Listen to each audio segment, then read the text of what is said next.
Paalala sa mga gustong mag-invest. Ito ay base sa aking karanasan dahil ilang beses na din akong na-scam. At gusto kong i-explain dito kung paano sila nagsisinungaling para makanakaw ng pera sa mga tao. Ito ay tips at mga guidance para wag natin silang paniwalaan sa kanilang mga gimmick o mga scripted na mga kasinungalingan sa mga tao katulad nito. Ito si Perfect. Yan, bigla siyang nag-send sa akin ng message patungkol sa job daw. Job, may offer siyang job sa akin patungkol ito sa manood ka lang ng movie, i-rate mo siya ng 5 star.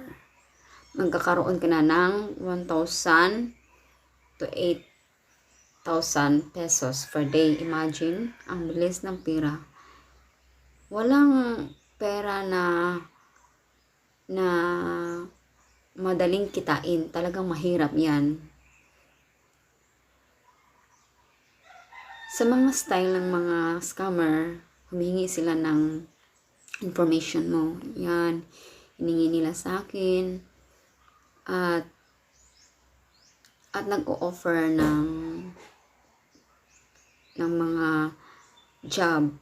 Pero yan ay salungat sa kanilang masamang intensyon.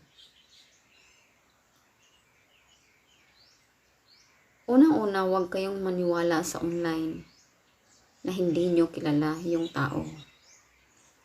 Pangalawa, nag-o-offer sila ng malaking pera. Walang ganun. Kung bibigyan ka ng pera nila na walang katumbas na investment, yan ay talagang totoo.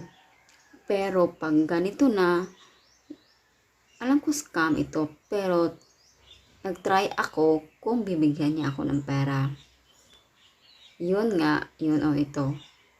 Hindi ako binigyan ng pera niya. Ako pa ang hinga ng pera niya dahil account ko daw to. Hindi na ako naniwala kasi alam ko na scam ito. Yan, manood ka lang.